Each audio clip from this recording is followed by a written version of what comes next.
I've been traveling on and off for 9 years, and in that time I've been a backpacker, I've been partying, I've been on fitness holidays, and in the past few years I've been a digital nomad, moving around in different locations whilst working online. In this video I'm going to share with you some of the best tips that everybody should know before they next travel, tips that are genuinely useful and might save you time, money, stress, or just make your trip go much better. Some tips will be obvious and some less so. So whether you're solo traveling for the first time, going on a backpacking trip, or you're a digital nomad and want some tips about travel, this video's got a ton of value from start to finish, so stick around till the end and let's get stuck in. Number one on this list is booking an outbound flight from your destination. A lot of places won't let you enter unless you have an onward flight. The problem with this is if you don't know where you're going next or when you're going next, it can lead you to book in a flight to a place that you might not want to actually go to, and you might not want to go at that date. There's a couple ways around this. Either book an onward flight before you go, book a flight that you can get a refund on or that you probably will use, or finally you can get a reservation. You can book a reservation through websites like Onward Travel. What they will effectively do is reserve a flight for a short period of time, 24, 48, 72 hours, and that will be the proof of your onward travel. I wasn't actually allowed to board a plane in Australia to Bali back in 2018 because I didn't have an outbound flight from Bali, which meant I needed to book a flight there and then in the airport, and I needed to just book the cheapest flight to a place that I didn't get a chance to research or book accommodation or anything else. So it was a bit of faff and it wasn't ideal. It's very important to bear in mind though, you cannot book a reservation ticket to just show to the immigration for that reason alone. Any ticket you book, whether it's refundable, whether it's a reservation or anything else, needs to have the intention of you using it. If you book it just for reservation purposes to get through immigration, they might view that as fraud and you could get in some trouble. So just bear that in mind. Any ticket you use at immigration for proof of onward travel needs to have the intention from you of using it for onward travel. Number two on this list is less is often more when it comes to going to new places. If you enjoy traveling and seeing new places, I understand that it's appealing to go and see as much as you can and do as much as you can, but sometimes moving around so much actually just means you spend half your time traveling rather than being in a place. Especially if you're working online and a digital nomad, you don't want to lose half a day having to check into a new hotel or traveling or not being online and not being able to work. So staying in one place, in my opinion, for longer will save you money. It will mean you can get more structure to your days, you can enjoy the place a little bit more, and if you're just passing through and just traveling, even spending a day or two extra in a place means that you'll be able to relax a little bit more, take it in, and just go at a slower pace rather than spending your whole trip traveling around. Number three on this list is get yourself one of these bad boys. International driving permit. They're going to save you money and stress if you ever get pulled over. If you plan to ride a scooter or drive a car, look at the countries you're going to and get one at your post office if you're from the UK, and elsewhere look online as to where you can get it in your country. If you get pulled over from the police, they're going to stop you getting fined as long as you're following the other rules. And quite often, like here in Vietnam, you might not actually be able to rent from some scooter places or some motorbike rental places if you don't show them that ahead of time. So get yourself one of them before you leave your country. I might lose myself the chance to ever get sponsored by Booking.com by sharing this, but it needs to be said. I'm not sure if the reviews are fake or if they're manipulated a little bit, but in my experience, anything below an 8 out of 10 is more like a 6 out of 10. I will not book anywhere below an 8 out of 10 when booking on Booking.com. Instead of looking on there at the most relevant reviews, switch it to the most recent reviews, and if there's more than 3 out the last 10 that say something bad and score it really bad, it might be worth listening to them. Next is Airbnb, and maybe they will sponsor me one day for this. The whole booking process on Airbnb is much better in my opinion. You actually have to stay in an Airbnb, provide your ID, and you can only leave a review after you stay there. Meaning most of the reviews will be genuine and you can read them and book with a little bit more confidence. Airbnb isn't as cheap as what it once was, but it's still my go-to. Oh, and when you're booking on Airbnb too, if you book for a month, you get a monthly discount, which is a huge perk, and sometimes you can get some very good deals.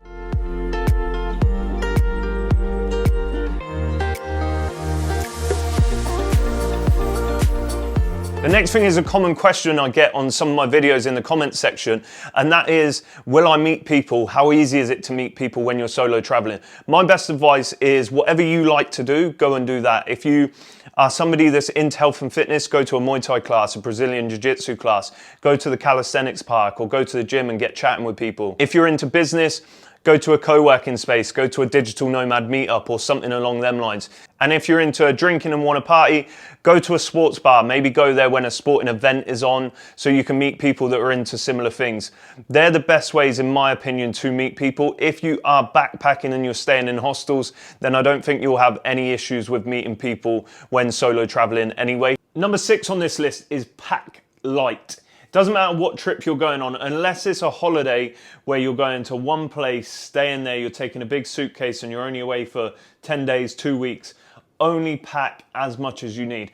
I'm guilty of this. I still am not using probably a third or even a half of the stuff I've brought with me on this trip. And I can't remember any trip I've ever been on where I've used everything I've taken with me. So this is a bit more of a do as I say, not as I do. Simple one, but pack lighter than you think you need, and you'll still probably have more than you actually need. Number 7 is when booking flights, try to use a VPN. If you don't know what a VPN is, it's a virtual private network, and it effectively hides what you've seen and who you are and where you are. When you go on to book a flight, do one of two things. One is be ready to buy it, because if you find a good price, you should probably buy it there and then, assuming it's for your dates. But 2, if you don't buy it there and then, sometimes we all know when we've gone back to look, prices hiked right the way up. If that's the case, try using a VPN when you next go onto the site and see if the price comes back down. I personally know when I've used a VPN to book flights back in the UK and said I was somewhere else after previously looking at it, the price had come down about 15 to 20%. So it don't always work, but it does sometimes work. The next one is an important one and often overlooked, and that is looking after your health and fitness. Back in 2018, I put on 10 kilograms or about 20 pounds of body fat within around 3 months. I had a good time, yeah, but I felt shitting myself. We all know how exciting it is being in a new place, meeting new people, socializing more, and it's easy to slip into drinking more, partying more, going out for food and letting your habits and structure slip. That's exactly what I done. I was unfit, overweight, and had zero structure to my days. Now you might have watched some of my other videos, but if you haven't, I do like a beer, I enjoy my food, but having better habits and a simple workout routine, just generally balancing things a lot more, has helped me be better in business, better in life, and feel better in myself. Especially when I'm in new places and on the road, I don't have all the time in the world to spend my days in the gym, and nor do I want to these days. Something simple, effective, and not too time consuming so I can feel good when I'm traveling, when I'm on the road, and not let bad habits creep in. Next is getting an international bank account or card. I only got one about 6 months ago and I wish I got it sooner. Save you money on transaction fees when you withdraw your cash. It will save you money on transaction fees when you use your card in restaurants, in shops. Definitely get one. I'm not going to recommend one right now because I'm still new into it and I don't know which ones the best are, but have a look around. I would get one before leaving home, 100%. The next one is on SIM cards. If you work online like I do, or you just want to be online when you're traveling, then making sure your phone is up and running when you get to a new place is going to be essential. Most places you'll be able to get a SIM card in the airport, and personally for me, that's what I like to do. Sometimes you might save a little bit of money by going into a shop in the place you're going to. For example, in Thailand, you'll pay a little bit more in the airport than you would in a mall or in a shop in the city centre. However, if you want to get online straight away, doing it in the airport where they know exactly what you're talking about, they provide tourist packages and they can get you up and running straight away, is quite convenient. If you don't do that, then download offline maps to help you until you do get online and get yourself to a shop where you can get a SIM card. The next one is a super quick one. It's a question I quite often get asked when looking more at backpacking or traveling to multiple places at once. Should you book ahead or book as you go?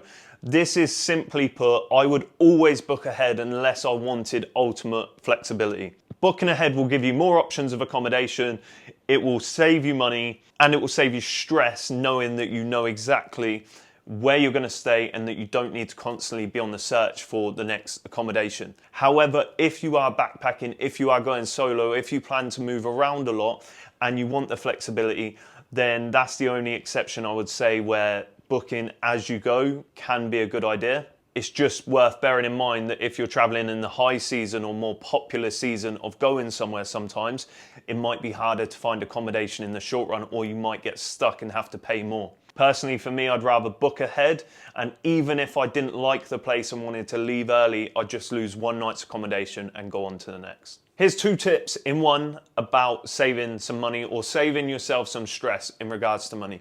Number 1 is if you are planning to exchange some money abroad, the cleaner, the crisper, the bigger notes you bring will give you the better exchange rate, or at least be accepted at more places.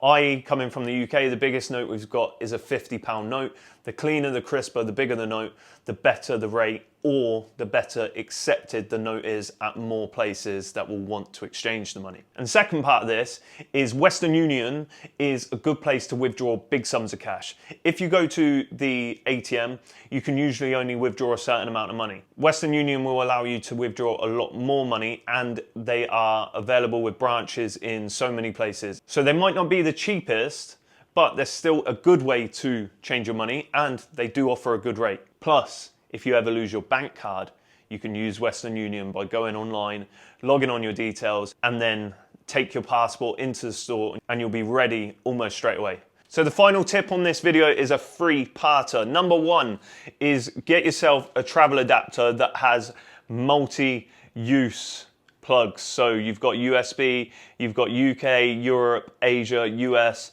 all in one. You've got USB-C and USB-A. It's just all round a very good thing to have if you're planning to travel to multiple places. And number 2 is get yourself a power bank.